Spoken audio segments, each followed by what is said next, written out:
Good morning dear students. आज का अपना नेक्स्ट लेक्चर प्लांट पैथोलॉजी का क्लासिफिकेशन की अपन ने बात की थी। ठीक है, क्लासिफिकेशन में अपन ने पढ़ लिया था, 2 क्लास पढ़ ली थी अपन ने। ठीक है, देखो क्लासिफिकेशन फंजाई का। ठीक है, फंजाई का क्लासिफिकेशन अपन ने क्या पढ़ लिया था, आपने 4 फाइलम मैंने बताए थे कि 4 फाइलम जो होते हैं वो ट्रू होते हैं बिल्कुल, जिनका जो करेक्टर होता है वो मेनली जो करेक्टर जो होता है वो क्या होता है, फंगस का ही होता है। ठीक है, जो जिनको ट्रू फंजाई बोलते हैं। अब उसमें क्या था, काइट्रिड थी, काइट्रिडोमाइसीट्स था, एस्कोबेसिडी और जाइगोमाइसीट्स। काइट्रिड और जाइगोमाइसीट्स अपन ने पढ़ लिया। उसके बाद अपनी जो क्लास आती है, देखो काइट्रिडो अपन ने पढ़ लिया, एक जाइगो अपन ने पढ़ लिया, जाइगोस्पोर जिनमें बनते हैं, और उसके बाद आता है बेसिडियो। बेसिडियो माइकोटा क्या है देखो, और एस्कोमाइकोटा। कहीं जाइगोमाइकोटिना, एस्कोमाइकोटिना, डिवीजन, सब डिवीजन ऐसे भी लिखते हैं। तो इसमें ये 4 फाइलम अपने इसके मेन जो ट्रू फंजाई के हैं, उसके अंदर बेसिडियो माइकोटा देखो।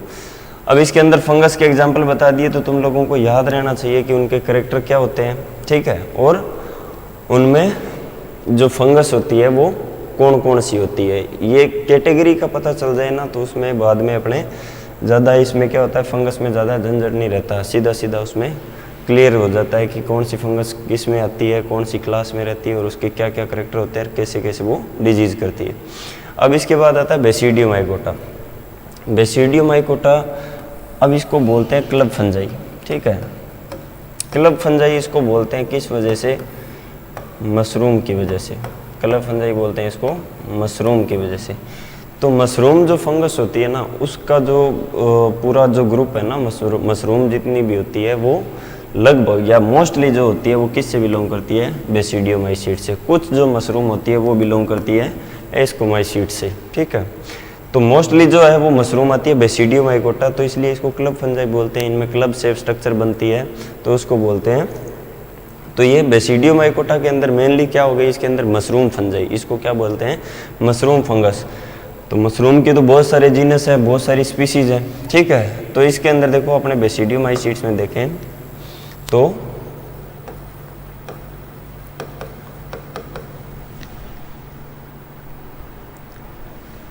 बेसिडियोमाइकोटा, और इसकी जो क्लास होगी वो हो जाएगी बेसिडियोमाइसीट्स।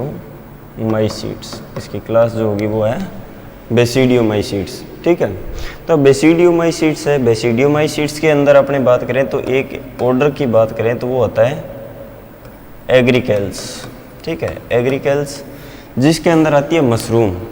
ठीक है, जिसके अंदर आती है मशरूम। तो मशरूम के तो बहुत सारे ऑर्डर हैं, अपने ज़्यादा ऑर्डर पे इसमें ध्यान नहीं देना, क्योंकि मशरूम का अपने ज़्यादा इतनी स्टडी करना इम्पोर्टेंट नहीं है। अपने प्लांट पैथोलॉजी का जो पैथोजेनिक जो फंजाई होती है उनके बारे में ध्यान रखना ज़्यादा ज़रूरी होता है। ठीक है, मशरूम की एक क्लास याद रखो बस, बेसिडियोमाइसीट्स। मशरूम का कभी भी नाम आ जाए कि मशरूम जो होती है वो कौन सी क्लास से बिलोंग करती है, या फिर जो उसका फाइलम कौन सा होता है, तो वो होता है बेसिडियोमाइसीट्स या बेसिडियोमाइकोटा। मशरूम के अंदर एग्जाम्पल याद रखने हैं तो बहुत सारे एग्जाम्पल है, देखो। ठीक है, एग्रिकस होता है। ठीक है, बटन मशरूम जो होता है, ओएस्टर मशरूम होता है। ठीक है, और एमेनिटा भी मशरूम होती है। ठीक है, ये पॉइजनस मशरूम होती है। और इसके अलावा क्या है, देखो बहुत सारी है इसके अंदर। बोलेटस भी होता है, मशरूम की बहुत सारी स्पीसीज़ है। आर्मिलेरिया भी आता है इसके अंदर। ये जो प्लांट के अंदर जो छत्ते निकले रहते हैं ना, वो भी मशरूम वाली कैटेगरी के अंदर आते हैं। जो कभी कभी ऐसे जो बड़े जो ट्री होते हैं, वुडन ट्री होते हैं ना, उनके अंदर भी ऐसे छत्ते निकले रहते हैं, तो उनको भी ये बोलते हैं मशरूम की वो कैटेगरी होती है। कुछ पॉइजनस होती है, कुछ एडिबल होती है। तो ये दोनों, इनमें फ़र्क पता होना चाहिए, और बिना पहचान के या बिना आइडेंटिफिकेशन के कभी भी मशरूम का कंज्यूम भी नहीं करना चाहिए, अपने खाना भी नहीं चाहिए। ठीक है, तो ये इसके एग्जाम्पल हो गए। ठीक है, मेन तो ठीक है। अब इसके बाद में देखो ये आगे मशरूम फंजाई। उसके बाद में इसके अंदर जो ऑर्डर आता है वो क्या है, इसके अंदर दो ऑर्डर और है अपने पास इम्पोर्टेंट। एक तो आता है इसके अंदर यूरेडिनेल्स, ठीक है, और एक आता है इसमें अस्टिलेजिनेल्स।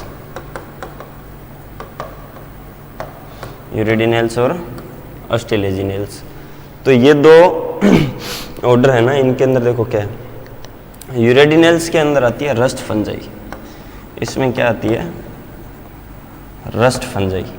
और अस्टिलेजिनेल्स है, इसके अंदर आती है स्मट और बंट फंजाई, स्मट और बंट फंजाई। अब देखो अपने प्लांट की जो डिजीज करने वाली होती है ना, तो वीट के अंदर रस्ट करने वाली फंगस, बाकी सारी जो रस्ट करने वाली जो फंगस होती है वो लगभग इसमें ही आती है, ठीक है। जैसे कोई एक ऐसे रस्ट का नाम जैसे वाइट रस्ट है, तो वो इससे रिलेटेड नहीं होती, रस्ट तो वो भी करती है। रस्ट तो एक सिम्टम होता है, लेकिन जो मोस्टली जो सबसे ज़्यादा जो रस्ट करने वाली फंगस होती है वो किससे बिलोंग करती है, यूरेडिनेल्स ऑर्डर और बेसिडियोमाइसीड्स क्लास के, ठीक है। अस्टिलेजिनेल्स में आते हैं स्मट और बंट। अब रस्ट की फंगस कौन कौन सी है, देखो रस्ट के अंदर कौन कौन सी फंगस आती है, रस्ट फंजाई, पक्सीनिया, ठीक है। पक्सीनिया जो है ये क्या है, इसके अंदर डिजीज करती है वीट के अंदर रस्ट डिजीज। पक्सीनिया इसके अंदर भी 2-3 टाइप की होती है रस्ट भी, देखो येलो, ब्लैक, ब्राउन, ठीक है, इनके अलग अलग कोजल ऑर्गेनिज्म है, ठीक है। पक्सीनिया, ग्रेमिनीस, ट्रिटिसाई, ये तो हो गया ब्लैक रस्ट का। ब्राउन का हो जाता है पक्सीनिया, रेकोंडिटा, और येलो का होता है पक्सीनिया,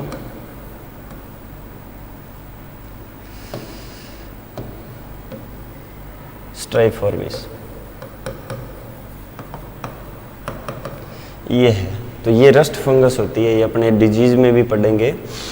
तो ये रस्ट की फंगस होती है, इनको मोटे मोटे तौर पे अपने याद रखना है, ठीक है। इसके अलावा यूरोमाइसीज भी होती है, उनके बारे में ज़्यादा अपने डिजीज नहीं है। तो मेन रस्ट का नाम कहीं भी आ जाए तो ध्यान रखना कौन सी क्लास से बिलोंग करती है। एग्जाम्पल लिखो क्लासिफिकेशन में, तो ये चीज़ एग्जाम्पल में लिख देना। उसके बाद आती है बंट फंगस, ठीक है। अस्टिलेजिनेल्स ऑर्डर का जो होती है वो होती है बंट।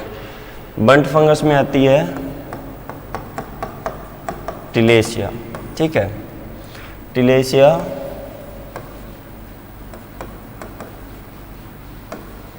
फोएटिडा, ठीक है, टिलेसिया फोएटिडा, या फिर जिसको बोलते हैं एक करनाल बंट की भी होती है निवोसिया, ठीक है, निवोसिया इंडिका। तो ये करता है करनाल बंट और ये करता है हील बंट। तो ये बंट के एग्जाम्पल हैं, ठीक है। तो ये बंट करने वाली फंगस होती है। बंट भी किस में आती है, अस्टिलेजिनेल्स में आती है, ठीक है। और रस्ट वाली कौन सी है, यूरेडिनेल्स। कई बार ऑर्डर पूछ लेते हैं कि rust fungi belong to which order, तो इसमें आता है यूरेडिनेल्स, और स्मट फंगस जो होती है वो आती है अस्टिलेजिनेल्स। बंट के बाद में आता है स्मट। स्मट में देखो क्या होगा,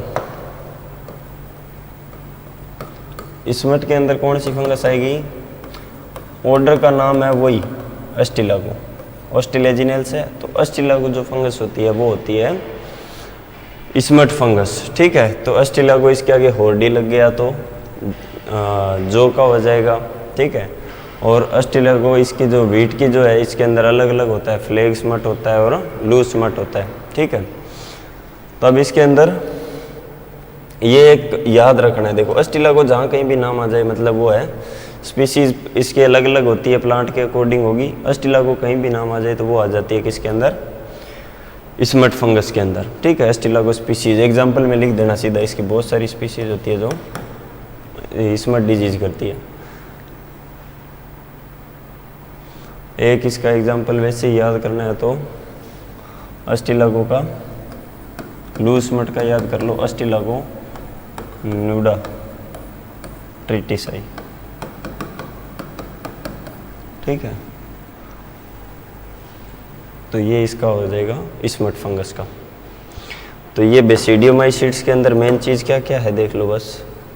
इसके अंदर मेन चीज़ है मशरूम की फंगस, और एक आता है इसके अंदर रस्ट फंगस और एक आता है इसके अंदर स्मट फंगस और बंट फंगस। तो ये इसके मेन हैं। तो ये फंगस जितने है इसको याद रखनी है। एक इसके अलावा याद रखो तो एक राइजोक्टोनिया, ये फंगस होती है। इसकी परफेक्ट स्टेज जो होती है वो बेसिडियोमाइसीट्स की होती है। ठीक है, परफेक्ट स्टेज जो होती है वो बेसिडियोमाइसीट्स की होती है। अब देखो इसके अंदर करेक्टर बता देता हूँ। क्लास जो बेसिडियोमाइसीट्स है, बेसिडियोमाइसीट्स के अंदर कुछ चीज़ें देखो ध्यान रखने वाली चीज़ क्या है इसमें बताता हूँ मैं। इसमें बेसिडियोमाइसीट्स इसका जो सेक्सुअल स्पोर जो होता है वो होता है बेसिडियोस्पोर। सेक्सुअल स्पोर जो होता है वो होता है बेसिडियोस्पोर। मशरूम के अंदर जो होता है स्ट्रक्चर,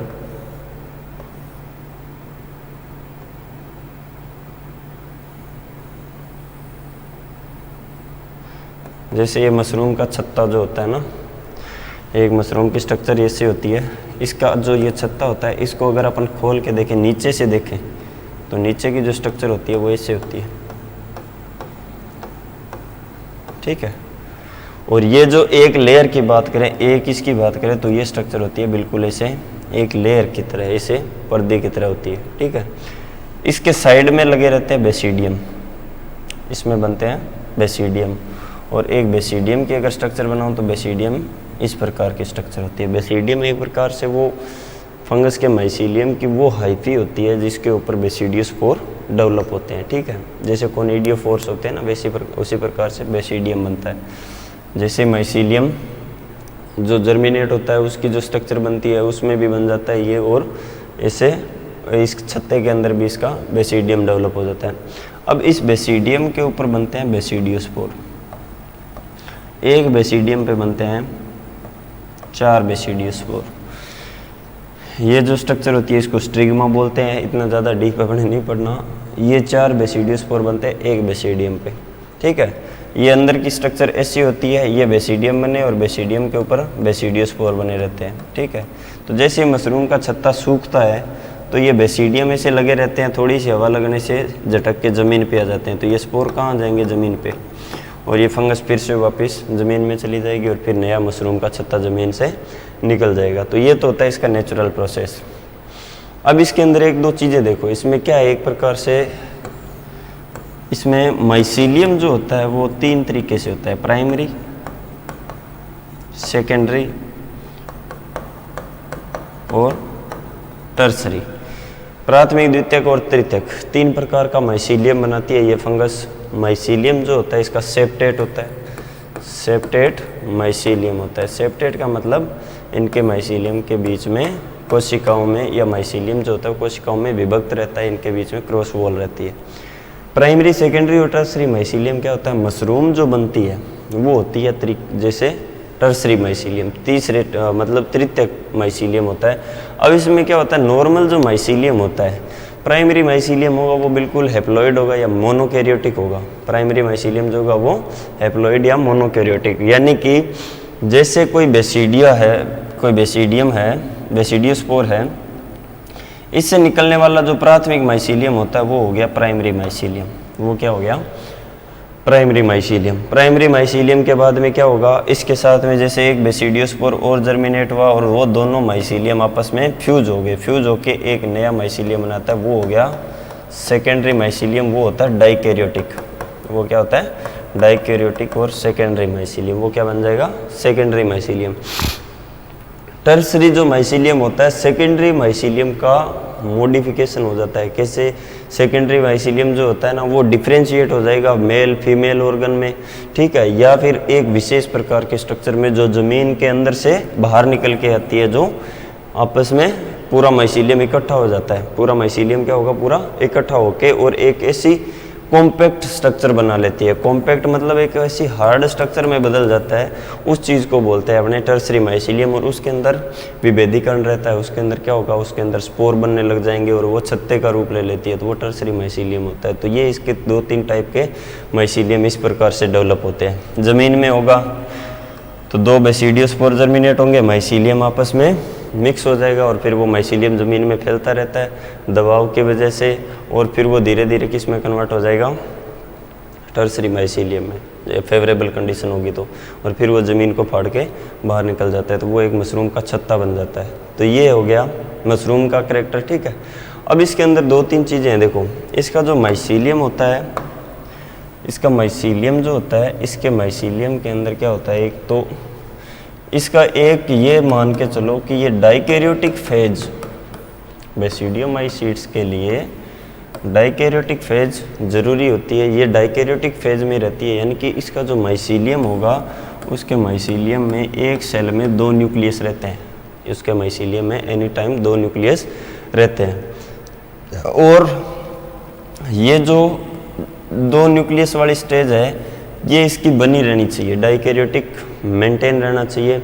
इसके लिए क्या करता है, क्लैंप कनेक्शन बना देता है। क्या करता है ये, क्लैंप कनेक्शन बनाता है। क्लैंप कनेक्शन क्या होता है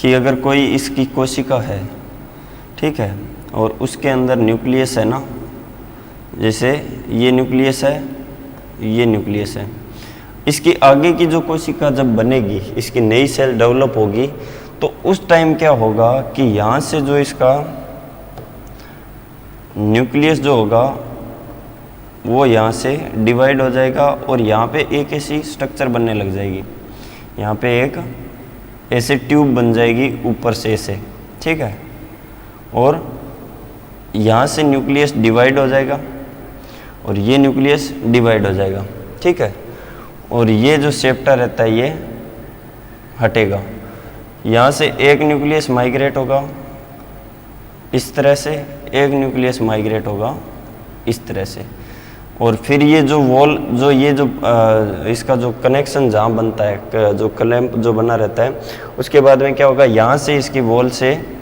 इसकी जो कनेक्शन, जो क्लैंप का जो कनेक्शन है, वहाँ से एक ऐसे क्रॉस सेप्टा बन जाएगा और ये 1 से 2 सेल बन जाएगी और ये यहाँ से ऐसे बंद हो जाएगा, तो ये नई कोशिका बन जाएगी और ये वाला हिस्सा वहाँ से हट जाएगा। तो ये आगे बनता रहता है और नई सेल का विकास होता रहता है और दोनों सेल में 2-2 न्यूक्लियस हो जाते हैं, ठीक है। तो ये ऐसे इस प्रकार से इसकी कोशिका बन जाती है, तो ये इसका डाइकैरियोटिक कंडीशन बनी रहती है। तो इस चीज़ को क्या बोलते हैं, यहाँ से जो कनेक्शन जो बनता है, एक ओवरग्रोथ जो बनती है, एक हुक लाइक स्ट्रक्चर बनती है सेल के ऊपर, वो होती है क्लैंप, ठीक है, क्लैंप कनेक्शन बोलते हैं उसको। एक चीज़ और होती है इसके अंदर, इसका जो सेप्टा होता है ना, वो सेप्टा क्या है, बिल्कुल सीधा नहीं होता, वो सेप्टा बिल्कुल सीधा नहीं होता। उसमें क्या होगा कि उसका सेप्टा जो होगा वो सेप्टा आगे से गोलाकार रहता है, ये सेप्टा आगे से ऐसे गोलाकार रहता है और ऐसे स्ट्रक्चर रहती है। ये सेल अलग हो गई, ये सेल अलग हो गई। सेप्टा जो रहता है इस प्रकार का रहता है, इसको बैरेल शेप बोलते हैं, इसको बैरेल शेप सेप्टा, इसको बैरेल शेप्ड क्या बोलते हैं, सेप्टा। अब इसमें देखो बैरेल शेप का मतलब, जो बैरेल होता है ना, जो बैरेल जिनके अंदर पेट्रोल या फिर पेट्रोलियम पदार्थ जिनको नापते हैं तो वो भरते हैं ना, बैरेल होते हैं, वो ड्रम जैसी स्ट्रक्चर होती है ना ऐसे, तो उनको बैरेल बोलते हैं। तो वो इस प्रकार की इनकी संरचना बनी रहती है। ये चीज़ क्या होती है, इसका कारण क्या होता है, इसके ऊपर एक झिल्ली भी लगी रहती है, ठीक है। ये क्या करेगा, सिलेक्टिव मटेरियल को पास होने देगा और जीव द्रव्य को पूरे को एक सेल से दूसरी सेल में नहीं जाने देगी। कुछ एक चीज़ों को एक जगह से एक सेल से दूसरी सेल में मूव करती रहती है। तो इस प्रकार का जो बैरेल शेप सेप्टा रहता है उसको बोलते हैं डोलीपोर सेप्टा, उसको बोलते हैं डोलीपोर सेप्टा। तो डोलीपोर सेप्टा की अगर बात करें, एग्जाम में पूछ ले कि डोलीपोर सेप्टा किस में पाया जाता है, तो वो होता है क्लास बेसिडियोमाइसीट्स के अंदर। किस में होता है, क्लास बेसिडियोमाइसीट्स के अंदर। और इसके अंदर सेक्सुअल रिप्रोडक्शन की मेथड की बात करें तो मेथड क्या होता है इसके अंदर, मेथड रहता है इसके अंदर, देखो 2-3 चीज़ें होती है। एक तो सोमेटोगेमी भी होती है इसके अंदर, सोमेटोगेमी, सोमेटिक सेल आपस में फ्यूज हो जाती है। हेटेरोथेलिक, होमोथेलिक, माइसीलियम, इनके अंदर करैक्टर होता है। तो दो माइसीलियम आपस में फ्यूज हो जाते हैं और उनके न्यूक्लियस मिल जाते हैं, तो वो तो हो गई सोमेटोगेमी। एक आता है इसके अंदर स्पर्मेटाइजेशन, एक आता है इसमें स्पर्मेटाइजेशन, वो होता है रस्ट के अंदर। किस में होता है? रस्ट फंजाई के अंदर क्या होता है? स्पर्मेटाइजेशन इसकी करेक्टर होता है कि स्पर्मेटाइजेशन की वजह से उसमें सेक्सुअल रिप्रोडक्शन होता है। स्पर्मेटाइजेशन में कुछ नहीं है, ब्लैक रस्ट का लाइफ साइकिल होता है उस प्रकार के, उसमें सारा समझ में आ जाता है। ये उसका एक स्ट्रक्चर बनती है पौधे के ऊपर, ठीक है, बारबरी प्लांट पे। उसमें क्या होगा, ये जो फ्लास्क जैसी स्ट्रक्चर बनती है, पिकनीडिया बोलते हैं जिसको, इसके अंदर छोटे छोटे स्पोर बनते हैं, उनको स्पर्मिट्स बोलते हैं। वो क्या होंगे, वो स्पर्मेटाइजेशन में मेन जो इनको वैसे क्या बोलते हैं, पिकनियोस्पोर, इनको क्या बोलते हैं, पिकनियोस्पोर, ठीक है। तो ये क्या होते हैं, जैसे स्पर्मेटाइजेशन के अंदर एक जो सेल की तरह काम करेंगे, एक छोटे स्पर्मेशिया की तरह काम करेंगे, या फिर जिसको बोलते हैं स्पर्मेशिया, तो स्पर्मेशिया की तरह काम करेंगे, मतलब एक छोटी सी सेल। और ये होती है, इसके ऊपर एक संरचना बनी रहती है, इसको बोलते हैं रिसेप्टिव हाइफी, इसको बोलते हैं रिसेप्टिव हाइफी। और ये जो इसका न्यूक्लियस है वो कहाँ चला जाएगा, ये सेल किसके साथ में मैच हो जाएगी, इसके साथ में, और मैटिंग होगी, और ये न्यूक्लियस कहाँ आ गया, यहाँ। और यहाँ आके ये जो इसका माइसीलियम आगे डेवलप होगा वो होगा N+N डाइक्यूरेटिक। ये न्यूक्लियस इसका न्यूक्लियस प्लस इसका न्यूक्लियस, तो एक सेल के अंदर दो न्यूक्लियस हो जाएंगे। तो आगे का जो माइसीलियम डेवलप होगा वो डाइक्यूरेटिक माइसीलियम होगा। तो ये स्पर्मेटाइजेशन की प्रोसेस होती है, वो होती है रस्ट फंगस के अंदर। वो आगे डिजीज आती है तो उसमें डिटेल में उसका लाइफ साइकिल पढ़ते हैं। तो ये ध्यान रखना, स्पर्मेटाइजेशन रस्ट के अंदर, बाकी इसके अंदर सोमेटोगेमी से भी रिप्रोडक्शन होता है। और इसके अंदर क्या है, देखो राइजोक्टोनिया फंगस जो है उसकी परफेक्ट स्टेज इससे बिलोंग करती है, क्लास से। और इसके अंदर डोलीपोर सेप्टम पाया जाता है। करेक्टर इसके क्या हो गए, प्लांट पैथोजेनिक भी होती है और मशरूम फंगस भी होती है, ठीक है। तो ये इसकी इम्पोर्टेंस है मेन। अब उसके बाद में क्लास आती है इसकी नेक्स्ट जो है वो है एस्कोमाइसीड्स, ठीक है।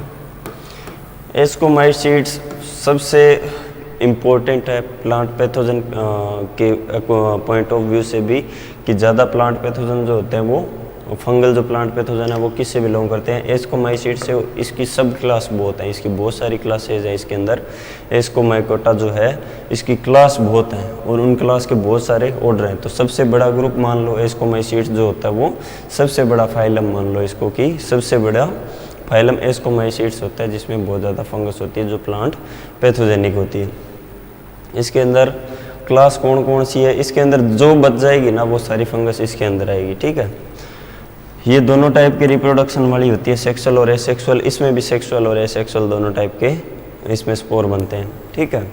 इनके अंदर सेक्सुअल स्पोर तो बेसिडियो स्पोर बनता है बेसिडियोमाइसीड्स के अंदर, और एस्कोमाइसीड्स में बनता है एस्कोस्पोर, एस्कोमाइसीड्स में बनता है एस्कोस्पोर।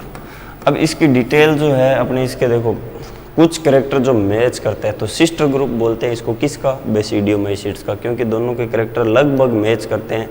डाइक्यूरेटिक फेज इसके अंदर भी आती है, सेप्टेट माइसीलियम इसके अंदर भी होता है, मशरूम इसके अंदर भी होती है, प्लांट पैथोजेनिक ये भी होती है।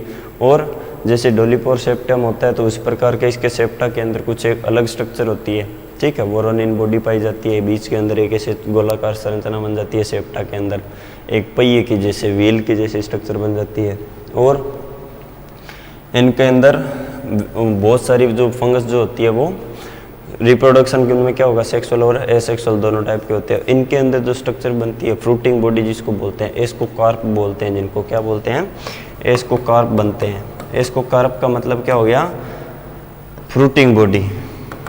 फ्रूटिंग बॉडी मतलब फलन का है, फ्रूटिंग बॉडी, या फिर जिनको बोलते हैं फलन का है। फ्रूटिंग बॉडी क्या होता है कि जिसके अंदर ऐसी संरचनाएं जिनके अंदर इनके स्पोर पैदा होते हैं, जिनके अंदर इनके स्पोर पैदा होते हैं। तो बहुत सारे इसके बहुत सारी फ्रूटिंग बॉडी है, सेक्सुअल और एसेक्सुअल दोनों टाइप की, वो भी इसके अंदर पढ़ेंगे। और जो बेसिडियोमाइसीड्स के बारे में एक चीज़ रह गई कि बेसिडियोमाइसीड्स का जो ये जो स्ट्रक्चर होती है ना मशरूम की छत्ते की, तो इस छत्ते को टेक्निकली टर्म बोलते हैं बेसिडियोकार्प। इसको क्या बोलते हैं, बेसिडियोकार्प। कार्प। बेसिडियो कार्प का मतलब हो गया कवच, बेसिडियो कार्प का मतलब हो गया कवच। अब कवच क्या है, किसके ऊपर है कवच? देखो ये इसके अंदर क्या बन रहे हैं, बेसिडियो स्पोर बन रहे हैं, मतलब इसके स्पोर डेवलप हो रहे हैं और उस स्पोर को प्रोटेक्शन के लिए उसके ऊपर ऐसी छत्तेनुमा संरचना बन जाती है। तो ऐसी संरचनाओं को क्या बोलते हैं, बेसिडियो कार्प। और इसी प्रकार से फंगस जो एस्कोमाइसीट्स की है उसके अंदर उनके जो स्पोर बनेंगे और उनके ऊपर ऐसी संरचनाएं बन जाती है तो उनको बोलते हैं एस्कोकार्प। वो होते हैं सेक्सुअल और एसेक्सुअल दोनों टाइप के। जो मॉडिफिकेशन ऑफ फंजाई पढ़ते हैं इसका थैलस का, या फिर इसके अंदर स्ट्रक्चर जब पढ़ते हैं तो उसमें भी अपने स्टडी कर सकते हैं, लेकिन अपने इसका करेक्टर यहीं पढ़ेंगे अलग से। इसका एस्कोकार्प कितने टाइप के होते हैं वो भी अपन पढ़ेंगे, और बाकी करेक्टर इसके बेसिडियोमाइसीट्स के समान ही होते हैं, ज़्यादा टिपिकल नहीं है। इसकी क्लास में थोड़ा सा ध्यान रखना कि इससे बिलोंग करने वाली फंगस कौन कौन सी है, उसके एग्जाम्पल और क्लास लिख देना। एग्जाम में बड़ा क्वेश्चन आएगा तो एस्कोमाइसीट्स की सिर्फ क्लास का नाम और उसके आगे फंगस का नाम लिखना है सीधा सीधा, तो वहीं से अपना टॉपिक क्लियर हो जाएगा। आज के लिए बस इतना ही, आज क्लास अपने यहीं ख़त्म करते हैं बेसिडियोमाइसीट्स पे। कल पढ़ेंगे अपने एस्कोमाइसीट्स और उसके बाद में एक क्लास हो रहा है वो इसके अलग ट्रू फंजाई के बाद में उसको स्टार्ट करेंगे। ठीक है, तो आज का इतना ही ख़त्म करते हैं टॉपिक। Thank you.